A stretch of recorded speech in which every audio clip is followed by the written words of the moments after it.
착하고 좋은 마음으로 말씀을 받게 하여 주시옵소서. 말씀을 지키고 행함과 순종함으로 믿음이 있음을 스스로 증명하게 하여 주시옵소서. 그 믿음은 하나님께서 주시는 무상적인 은혜임을 깨달아 알아 하나님 앞에 감사함으로 주신 말씀을 하나님께서 주신 것으로 받고, 또한 말씀을 듣되 이 말씀을 내게 적용하여서 많은 열매도 얻게 하여 주시옵소서.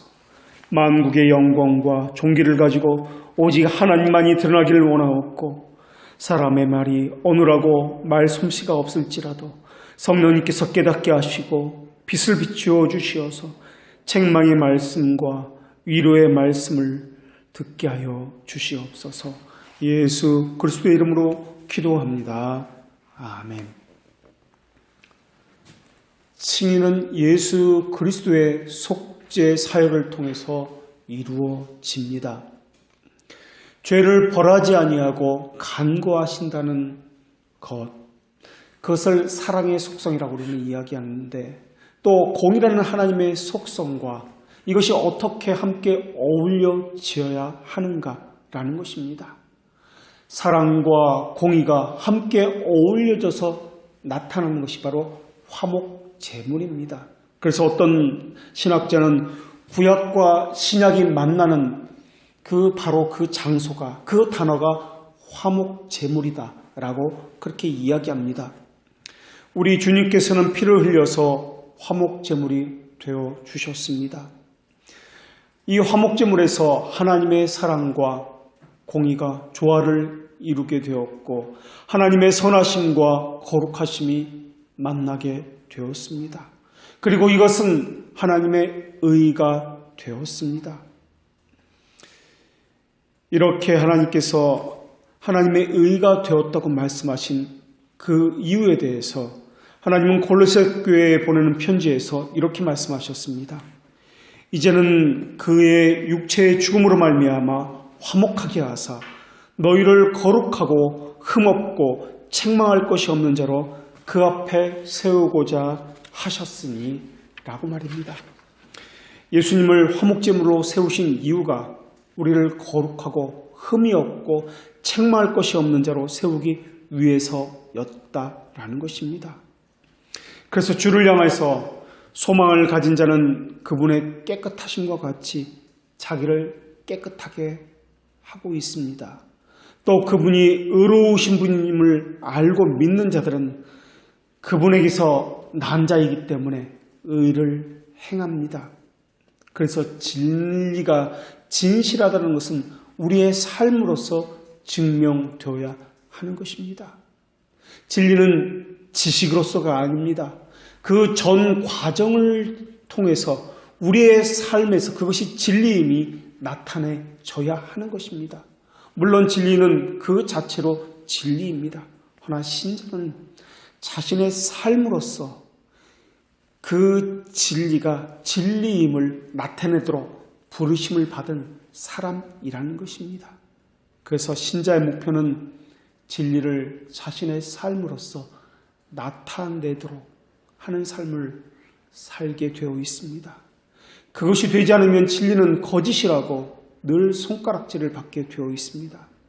그래서 신자가 믿음이 있다면 자신이 믿음이 있음을 오래 참고 기다림으로써 그 믿음이 증명되어져야 하며, 그리고 자신의 삶에서 그것이 진리라는 것을, 내가 믿고 있는 것이 진리라는 것을 삶으로 나타내져야 하는 것입니다.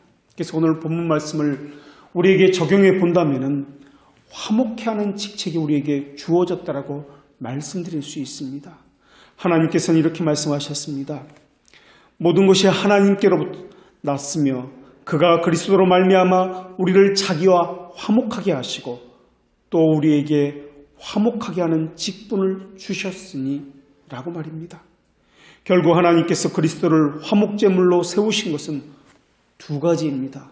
하나는 그리스도로 말미암아 하나님과 우리가 화목하게 하시게 하기 위해서였고, 또 하나는 우리에게 화목하게 하는 직책을 주시기 위해서였다라는 것입니다.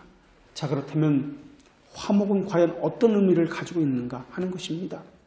화목은 국어사전적 의미로서 서로 뜻이 맞고 정답다라는 의미를 가지고 있습니다. 화평이나 화목도 같은 개념으로서 설명하고 있습니다. 그런데 우리가 생각하는 화목과 성경에서 말씀하고 있는 화목은 조금 차이가 있다는 것을 우리가 항상 염두에 두어야 할 것입니다. 사람은 이성을 바탕으로서 하나님의 말씀을 이해하려고 계속적으로 시도하고 있습니다. 이런 시도를 스콜라주의적 이해라고 이야기합니다. 사람이 다른 사람을 설득시켜서 이해시키려고 하는 이 시도, 이것을 스콜라주의적인 그러한 방법입니다.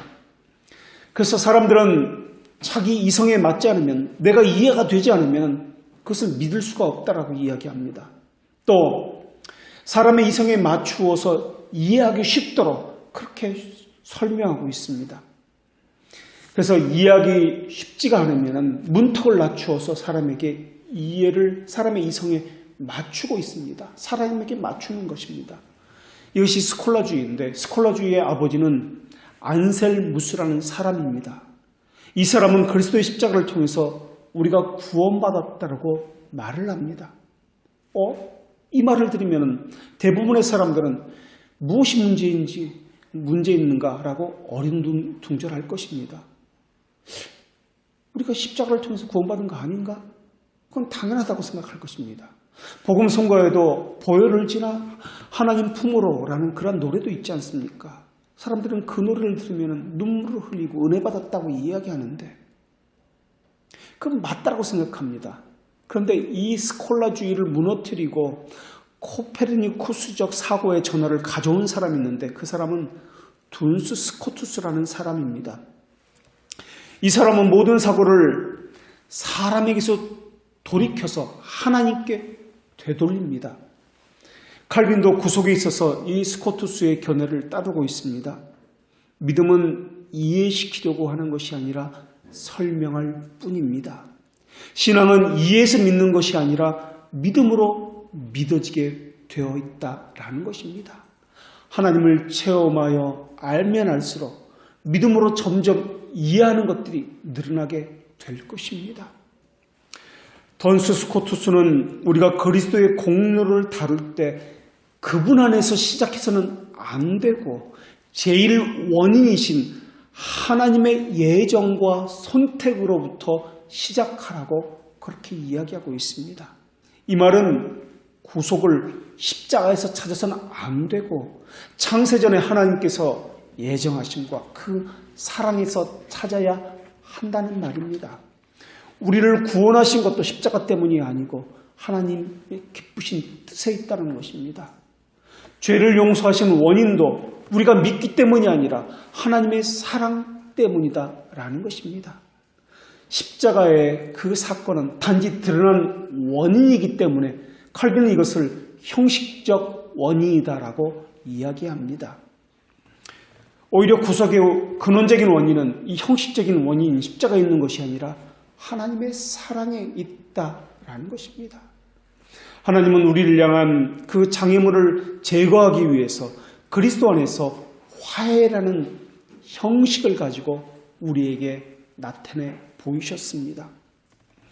그래서 이 화목이라는 개념도 이 속죄에 대한 개념을 바르게 이해해야만 깨달을 수 있는 개념이라는 것입니다. 그래서 오늘은 첫 번째로 성경에서 말씀하고 있는 화목이 아닌 것을 세 가지를 말씀드리겠습니다. 그리고 두 번째로는 성경에서 말씀하는 화목이 무엇인지에 대해서 말씀드리겠습니다.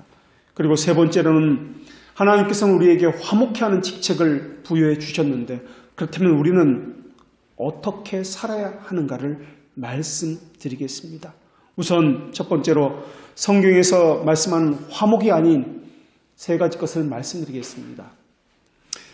우리가 일반적으로 이해하는 화목의 경우가 첫 번째 경우입니다. 화목이라는 단어는 처음 만나는 사람에게는 쓸 수가 없는 단어입니다. 화목이라는 불화가 있은 후에 다시 회복된 우정의 회복, 싸움 후에 화해함을 뜻하는 단어입니다. 화목은 우정으로 바꾸는 것이고 싸움이 끝났다는 것을 의미하는 단어입니다. 그래서 화목은 처음에는 좋은 관계였다가 그 다음에는 틀어졌다가 다시 좋은 관계가 되는 것을 이야기합니다. 그런데 내가 아무리 용서한다고 할지라도 저편에서 적의를 가지고 있다면 이것은 화목이 된 것이 아닙니다. 사실 내가 용서했다는 것은 내 편에서만 장애물을 제거했다는 것입니다. 화목하려면 양편이 올바른 태도를 가지고 있어야 하는 것입니다. 물론 공개적인 분쟁을 제거하고는 휴전은 가질 수 있습니다. 그러나 휴전을 갖는다고 할지라도 겉으로는 화목하고 평화가 있는 것처럼 보일지라도 적의는 해소된 것이 아닙니다. 언제든지 무장을 갖추고 적을 대비해야만 하는 그 긴장관계가 가지고 있습니다. 그리고 그들은 여전히 적의 상태에 있는 것입니다. 화목은 이런 휴전의 상태를 말하지 않습니다. 적대적인 자세를 버리고 교제하는 것을 말합니다. 어떤 벽이나 막힘이 없는 것을 말합니다. 일반적인 친절, 일방적인 마음의 자세는 화목이 아닙니다. 성경에도 보면 이런 이야기가 나오는데 다윗과 사울의 관계가 있습니다. 다윗이 사울을 피해서 블레셋으로 도망갑니다. 자신의 몸을 의탁하는데 그때 블레셋 방백들이 화를 냅니다. 다윗을 받아들이면 안 된다는 것입니다. 그러면서 다윗이 무엇으로 그 주와 다시 화합하리까? 라고 블레셋 방백들이 물었습니다. 이 말은 다윗과 사울은 다시 화합할 수도 있다라는 것입니다. 그리고 우리 블레셋과 다윗은 결코 화합할 수 없다라는 것입니다. 블레셋 왕은 다윗을 믿었습니다. 또 다윗도 자신은 사울에게 적이도 없고 블레셋에게 적이가 없다는 것을 명백히 이야기했습니다. 그러나 블레셋은 또 사울은 자신에게 적이가 있다라고 블레셋 방백들은 이야기하고 있습니다. 그래서 블레셋은 다윗을 아직도 믿지 못하고 있다라는 것입니다. 화목은 이것과 마찬가지로 상대방에게 모두에게 적의가 해소되어야만 있는 것이 화목이다라는 것입니다. 화목을 이렇게 이해하는 사람이 있습니다. 상대방에게 모두에게 적의가 해소된 것이 화목이다라고 말입니다. 이것은 정치적인 목적이나 의도를 가진 것이기 때문에 화목이 아닙니다. 두 번째 화목이 아닌 것을 말씀드리겠습니다. 하나님은 이렇게 말씀하셨습니다. 전에 악한 행실로 멀리 떠나 마음으로 원수가 되었던 너희를 이제는 그의 육체의 죽음으로 말미암아 화목하게 하셨느니라. 하나님은 죄인들을 원수라고 말씀하셨습니다. 원수는 절대 친구가 될 수 없는 적대 관계에 있습니다. 원수는 화목하기에는 무언가 조금 부족한 그런 상태가 아닙니다. 원수는 하나님의 일과는 정반대로 노력하고 있습니다. 우리가 행하는 죄는 불가피하게 하나님의 적의를 일으킵니다. 그러나 하나님은 사랑이기 때문에 하나님은 사람들이 하나님께 돌아오는 데 대한 항상 준비가 되어 있으신 분입니다. 적의는 우리 마음에서 일어나는 것입니다. 우리가 그 적의를 없애는 순간 모든 것이 해결됩니다. 여기에 진리가 있습니다. 왜냐하면 하나님은 사랑이시며 언제나 회개하는 죄인들을 받아들일 준비가 되어 있기 때문에 그렇습니다. 그래서 사람이 돌이켜서 사랑의 하나님께 가야 합니다.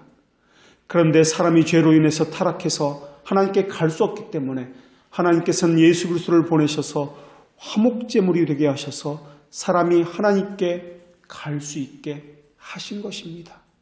그러니 부디 회개하십시오. 돌이켜 하나님께 돌아가십시오. 이렇게 화목을 주장하는 사람들이 있습니다.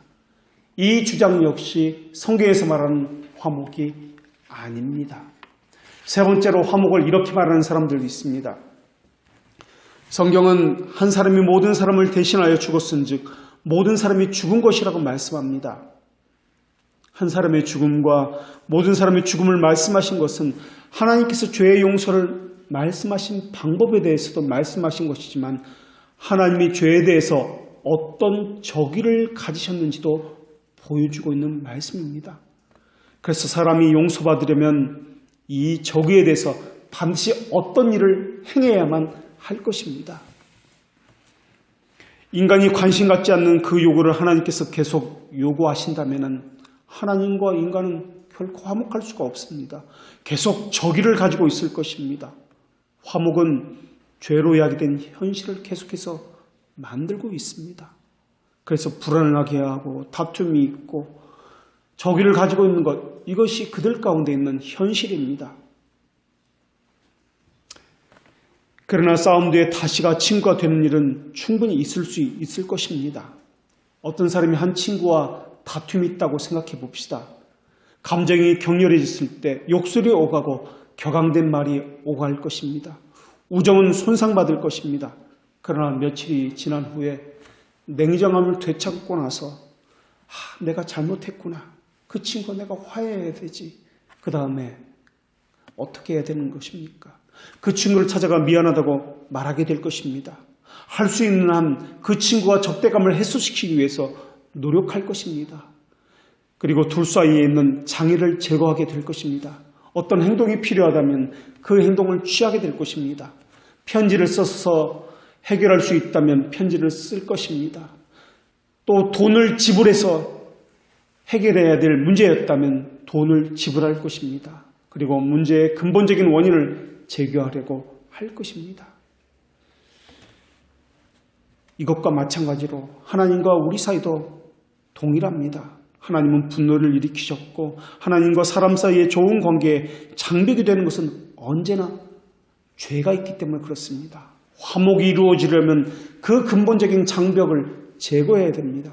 그래서 하나님께서는 아들을 보내셔서 십자가에서 죽게 하심으로 우리의 죄를 없이 하셨습니다. 십자가는 장벽이 없다는 것을 뜻합니다. 그래서 화목에 해당되는 헬라어 역시 다툼이 끝냈다. 다시 화목한 관계가 세워졌다는 말입니다. 하나님은 바울을 통해서 이제 우리로 화목을 얻게 하신 우리 주 예수 그리스도로 말미암아 하나님 안에서 또한 우리로 즐거워하게 하셨느니라고 말씀하셨습니다. 이것은 화목이 그리스도께서 십자가의 상에서 성취되었고 그것을 받아들이는 자에게 주어졌다는 것을 의미합니다. 화목은 십자가에서 이루어졌습니다. 그리고 사람들은 그 십자가의 화목을 받아들였습니다. 화목은 죄인 편에서 태도의 변화를 언급하는 그런 용어입니다. 사람이 회개하면 하나님의 분노는 자연스럽게 사라지는 것이 당연합니다. 그래서 누구든지 그 사람의 마음을 하나님의 사랑으로 채우면 그 하나님께서는 용서하신다는 그 사실을 기쁨으로 받아들이게 될 것입니다. 그리고 그 사람은 하나님의 사랑을 알았기 때문에 회개하게 될 것입니다. 이러한 주장 역시 잘못된 화목의 이해입니다. 이 세 가지 주장에는 빠진 것이 있습니다. 하나님의 주권이 없습니다. 중보자께서 행하신 일이 전혀 포함되지 않습니다. 그리고 그 모든 일의 결정권자는 모두 사람입니다. 하나님의 무상적인 호의를 받아들일지 말지는 사람의 행동에 달려 있습니다. 우리가 믿는 기독교는 그리스도를 제외하고 사람의 행위에 의지하는 종교가 아닙니다. 우리는 분명히 하나님의 사랑으로부터 시작합니다. 그것은 범죄 후에 그것을 보시고 구원할 백성을 선택하셨다는 타락 후 선택설이 아니라 창세 전에 우리가 범죄하기도 이전에 우리를 택하셨다는 타락 전 선택설로부터 출발하고 있습니다. 그런데 인간의 이해는 화목을 생각할 때 자기 이해로부터 출발을 하고 있습니다. 그리고 그들에게는 자신의 눈에 보여진 것으로 그리스도의 죽음이 핵심에 들어 있습니다. 죄는 더 이상 장애물이 아닌데 라고 생각을 합니다.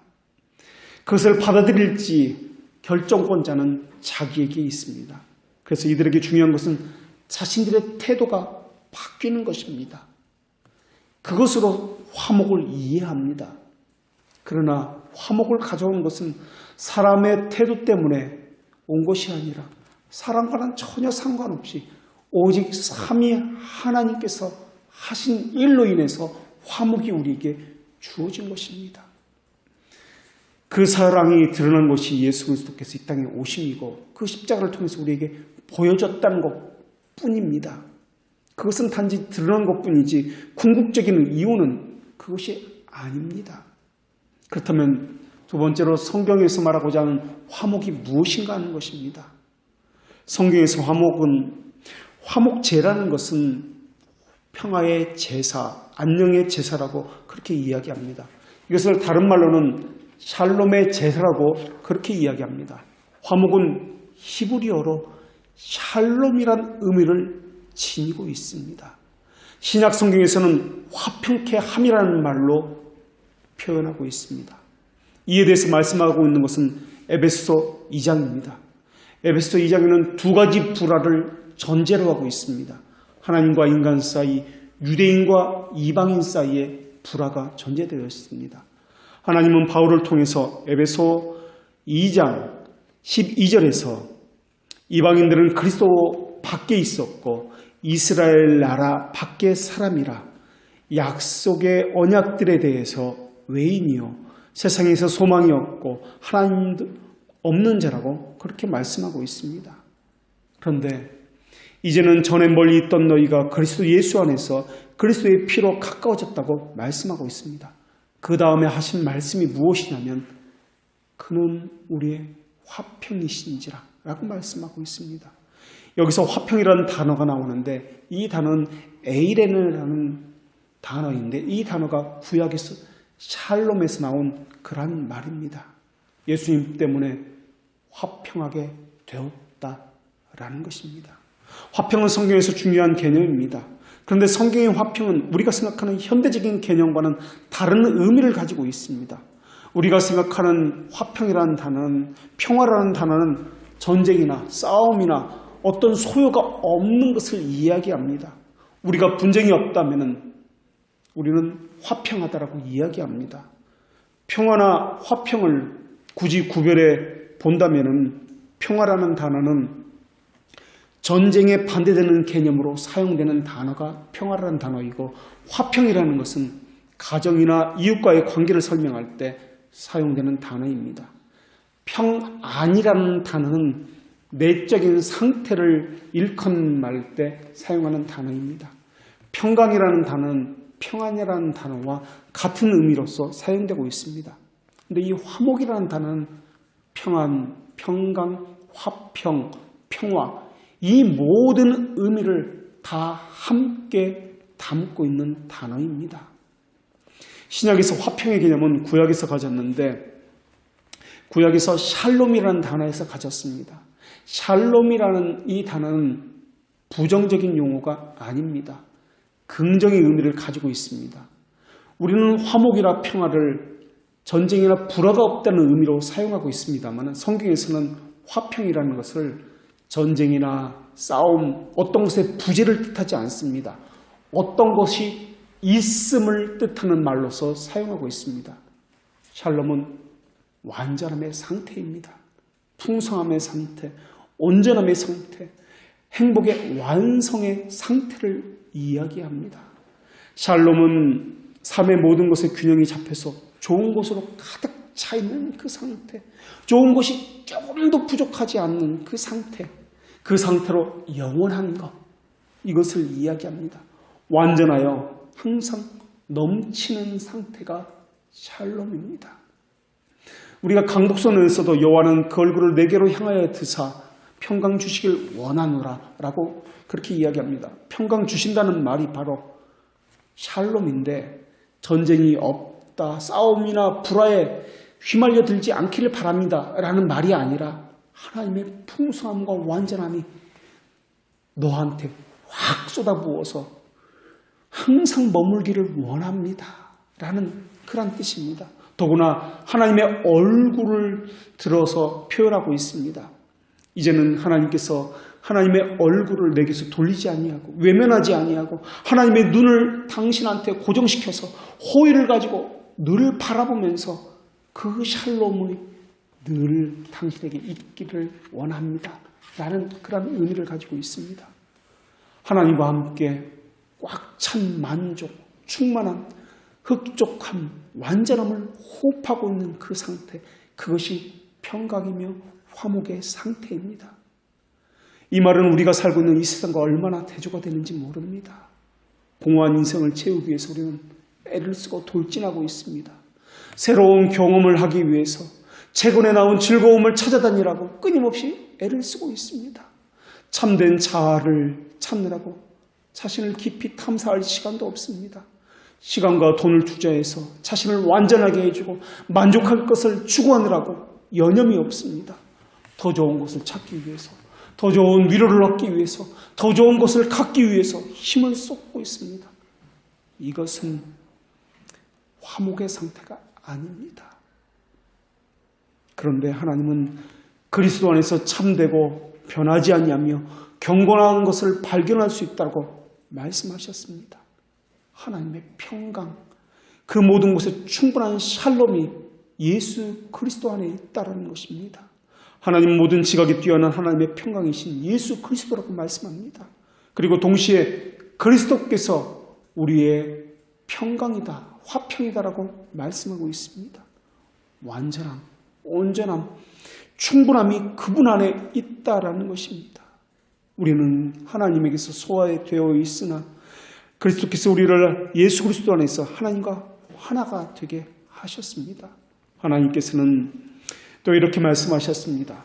그는 우리의 화평이신지라 둘로 하나를 만드사 원수된 것 곧 중간에 막힌 담을 자기 육체로 허시고, 이 중간에 막힌 담은 죄를 의미하는 것이지만 아마도 이런 것을 염두에 두지 않았을까 하는 그런 학자들도 있습니다. 성전에 들어갈 땐 성전에는 이방인과 유대인이 들어가는 문이 각기 다릅니다. 그리고 남자와 여자가 들어가는 문이 각기 다릅니다. 그래서 유대인과 이방인 간에, 남자와 여자 간에 반감의 상징인 이방인의 뜰과 여인들의 뜰이 분리되어 있습니다. 그리고 그 분리된 그 뜰에 큰 담으로 예루살렘 성전에 담이 있었습니다. 그래서 이방인의 뜰은 성전에 들어갈 수 있는 곳에서 가장 먼 곳에 있었습니다. 그리고 그 벽에, 그 담에 여기부터는 이방인은 출입을 금합니다. 이 이후로 들어가면은 죽임을 당할 것입니다라는 그런 경고문이 새겨져 있었습니다. 그래서 학자들은 유대인과 이방인 간의 불화가 신약 성경에서 계속 증명되고 있는데, 그 직면하고 있는 것을 하나님과 인간의 불화를 염두에 두고서 그렇게 기록되었다라고 설명하고 있습니다. 그 불화를, 그 막힌 담을 무너뜨린 것이 바로 예수 그리스도라는 것입니다. 그래서 예수 그리스도 안에 머물게 되면 완전함을 알게 될 것입니다. 풍성함이 무엇인지를, 만족함이 무엇인지를, 위로함을 받는다는 것이 무엇인지를 알게 될 것입니다. 예수 그리스도 안에 머문다는 것과 사람이 원한을 품는다는 것은 둘 다 갖고 있는 것은 불가능합니다. 이 안에 죄를 갖고 있는다는 것과 예수 그리스도 안에 머문다는 것을 둘 다 가지고 있는다는 것은 불가능할 것입니다. 화평의 의미는 로마서 마지막 부분에서 정확히 드러나고 있습니다. 하나님은 바울에게 평강의 하나님께서 속히 사탄을 너희 발 아래에 상하게 하시리라라고 말씀하셨습니다. 이것이 이상하게 들릴지 모르지만 신약시대의 사람들에게 평강을 이해할 때는 사탄의 멸망, 사탄을 짓밟아 버리는 것, 이것은 화평에 있어서 필수 요소였습니다. 화평은 악의 정복을 뜻하는 단어이기도 했기 때문에 그렇습니다. 우리 안에는 욕망, 죄, 자기만 생각하는 것, 이것이 무너뜨려지는 것, 이것이 화평이다라는 것입니다. 화목이다라는 것입니다. 화평은 하나님의 풍성한 복을 뜻하지만 그 안에는 죄가 없음을 또한 이야기하기도 합니다. 화평은 소극적인 것이 아니라 적극적인 것입니다. 우리를 하나님에게서나 또는 어떤 사람에게 어떤 것을 분리시키는 것이 화평이 아니라 화평은 항상 있는 것을 이야기하는데, 다시 말하면 존재에 항상 있는 것인 하나님의 임재를 의미합니다. 그리스도께서 우리 안에 늘 함께 하신다는 의미도 같은 의미입니다. 제사를 드릴 때 예배자는 제사와 하나가 되어서 하나님께 드려지게 되어 있습니다. 그런데 하나님은 그 이야기를 이것으로 끝내지 아니하시고 이렇게 말씀하셨습니다. 하나님께서 그리스도 안에 계시사 세상을 자기와 화목하게 하시며 그들의 죄를 그들에게 돌리지 아니하셨다고 전하신 그 다음에 계속해서 화목하게 하는 말씀을 우리에게 부탁하신다고 말씀하셨습니다. 이러므로 우리가 그리스도를 대신하여 사신이 되어 하나님이 우리로 너희를 권면하신 것 같이 그리스도를 대신하여 간구하노니 너희는 하나님과 화목하라. 그리스도께서 모든 것을 이루셨습니다. 더 이루어야 할 것이 남아있지 않습니다.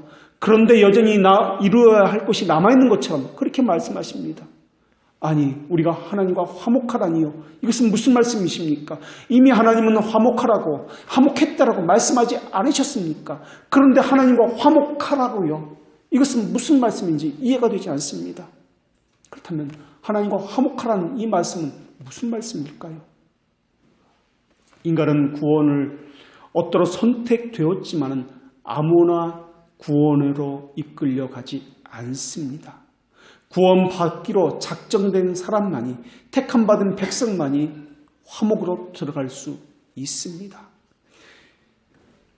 그래서 구원받은 백성에게 예수 그리스도께서 이미 화목을 이루셨기 때문에 하나님과 화목하라는 요청을 받고 있는 것입니다. 하나님께 응답하라는 이 말씀은 택함받은 사람이 피할 수 없는 부름이라는 것입니다. 복음이라는 것은 우리가 세례받기 전에 지은 죄만 용서받는 것이 아닙니다. 복음은 우리가 날마다 죄를 짓고 있기 때문에 날마다의 용서를 통해서 하나님께서 우리를 하나님의 은혜로 받아들이시려는 뜻에서 우리에게 전해진 것입니다. 그래서 복음은 일시적인 것이 아니라 영구적이며 세상 끝까지 교회 안에서 쉬지 않고 선포되어져야 하는 것입니다. 그리고 거기에는 항상 사죄의 약속이 따를 수밖에 없습니다. 죄들의 용서가 있지만은 동시에 여기에는 죄를 용서받은 자로서 져야 할 의무도 뒤따르고 있습니다. 하나님은 인간의 영멸을 막으시기 위해서, 인간에게 그것을 입증하기 위해서 하나님은 한동안은 아들에게서 선하심을 거두어 가셨습니다. 아들을 적들의 조롱과 비웃음을 당하게 하셨고 친구들에게 버림받게 하셨으며 악한 영들에게 그들의 악의에 내맡기도록 그렇게 버려 두으셨습니다. 죄를 위해서 박해진 제물로서 하나님의 진노를 받았고 영혼의 고통을 당하게 내버려 두셨습니다. 하나님은 세상을 이처럼 사랑하셨습니다. 그러나 세상을 사랑한 것만큼 자기 아들은 사랑하지 않은 것처럼 그렇게 보이셨습니다. 하나님은 육체를 입고 이 땅에 오셔서 스스로를 버리셨습니다. 성자 하나님은 자신의 생명을 내어주는 것을 세상에서 누려야 할 행복보다 더 가치 있게 여기셨습니다. 그분은 우리를 하늘로 높이 끌어올리기 위해서 이 땅에서 가장 수치스러운 죽임을 당하셨습니다. 우리가 하나님의 진노 아래 신음하고 피 흘리지 않게 하기 위해서였습니다. 하나님 우리를 아끼기 위해서 구속죄를 아끼지 않으셨습니다. 하나님 우리를 기뻐하기 위해서 구속죄를 내리치는 것을 거부하지 않았습니다. 왜 그렇게 하셔야만 했습니까? 우리로 하나님과 화목하게 하기 위해서였습니다. 화목해서 무엇을 하도록 하기 위해서였습니까? 왜 무엇 때문에 하나님께서 하나님의 칼에 우리의 피를 적셔야 하건만 예수 그리스도의 자신의 아들을 적셔야 하셨단 말입니까? 왜 하나님은 인간이 죽는 것보다 차라리 자신의 아들이 죽기를 원하셨단 말입니까? 왜 스스로를 파멸하기를 기뻐한 인간을 그렇게 살려내셔야만 했단 말입니까? 그것은 우리로 흠이 없고 거룩하게 살게 하기 위해서였다는 것입니다. 왜 그렇게 하셨습니까? 우리는 아무리 해도 흠이 많고 거룩히 살기를 매일매일 실패합니다. 얼마나 하나님의 주권을 경멸하고 있는지 모릅니다. 인간의 본성적인 탐욕이 종유되어서 하나님의 다스림을 벗으려고 하고 있는 것이 바로 우리지 않습니까? 우리는 입법자이신 하나님의 주권을 너무나도 싫어하고 있습니다. 이스라엘 백성들은 세상에서 최고의 백성이었는지 모르겠습니다. 그러나 본성적으로 쉽게 하나님의 법도를 멸시했고 싫어했습니다. 구원받은 백성이라고 말은 하고 있지만 하나님의 법에서 그들이 싫어하는 법이 얼마나 많은지 모릅니다. 그들은 하나님의 모든 것을 아신다는 것을 머릿속에서 지워버리고 싶어합니다. 심판대 앞에 섰다는 것을 지워버리고 싶어합니다. 결국 이 모든 것은 하나님이 심판자가 아니며 주권자가 아니기를 바라는 그 부패한 마음, 타락한 마음에서 나오는 것들입니다. 또 그들은 하나님도 자기와 같이 부패한 방식을 따라서 주권을 행하시기를 원하고 있습니다. 자신에게는 한없이 사랑을 부어주기를 원하고 있고 다른 사람에게는 하나님의 공의를 베풀어서 그들은 늘 심판하기를 원하고 있습니다. 지금도 인간의 강팍함은 하나님의 법을 멸시하고 있습니다. 그래도 우리를 구원하시는 것이 하나님의 선하신 뜻이었습니다. 아무런 가능성이 없는 우리를 향한 하나님의 선하신 손길은 우리에게 전해졌습니다. 우리 안에 생명을 심어주셔서 하나님의 선하심을 맛보아 알기를 원하셨던 것입니다. 진리를 주셔서 하나님의 뜻을 알기를 기뻐하셨고 바른 삶으로 진리를 나타내서 빛과 소금이 되어 세상을 비추기를 원하셨던 것입니다. 오직 하나님의 선하심 그 동기에는 그 어느 것도 발견할 수가 없습니다. 그리스도께서 자신을 내어주신 것은 하나님의 선하심 때문에 그렇습니다. 예수님은 우리를 높이기 위해서 낮아지셨습니다. 우리를 존귀케 하기 위해서 비천한 자가 되셨습니다. 우리를 치료할 의사가 되기 위해서 예수님은 스스로 상함을 입으셨습니다. 불변한 생명과 기쁨의 강물을 우리에게 마시기 위해서 예수님은 죽음의 쓴 잔을 마셨습니다. 매일 죄악 가운데 사는 우리에게도 하나님의 영광을 소유하게 하기 위해서 죄가 없으신 그분은 연약함에 자신을 내어주셨고 죽음으로 자신의 생명을 스스로 몰아가셨습니다. 우리가 더 이상 죄의 사슬에 묶여서 사로잡힌 자가 되지 않게 하기 위해서 예수님은 스스로 죽음에 사로잡혀서 고난받는 자가 되셔야 했습니다.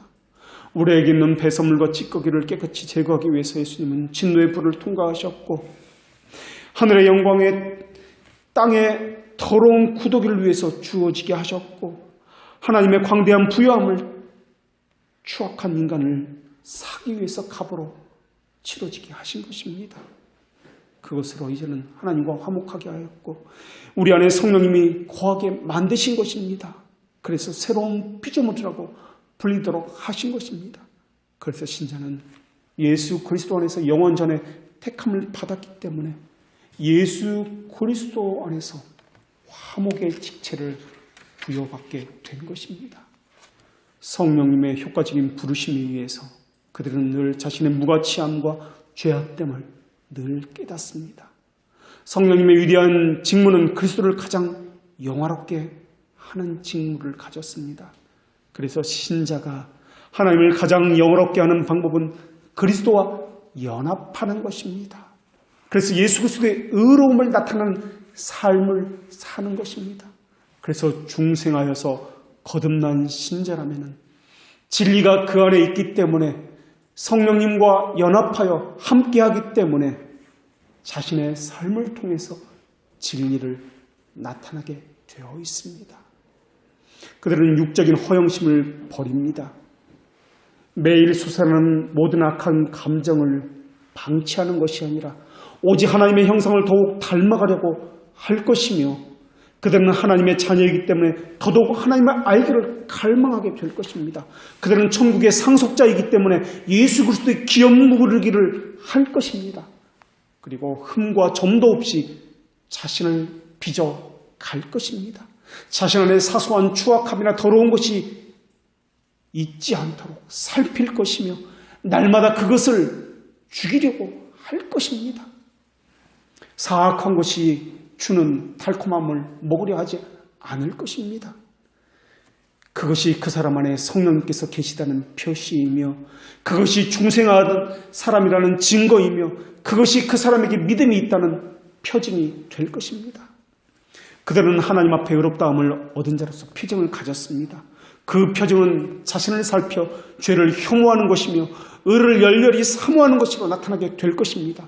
하나님과 화목은 어떻게 할 수 있습니까? 거룩함으로 하게 될 것입니다. 하나님과 연합했기 때문에 그 거룩함은 반드시 나타나게 될 것입니다. 바로 이것이 화목해하는 직책을 가졌다는 뜻입니다.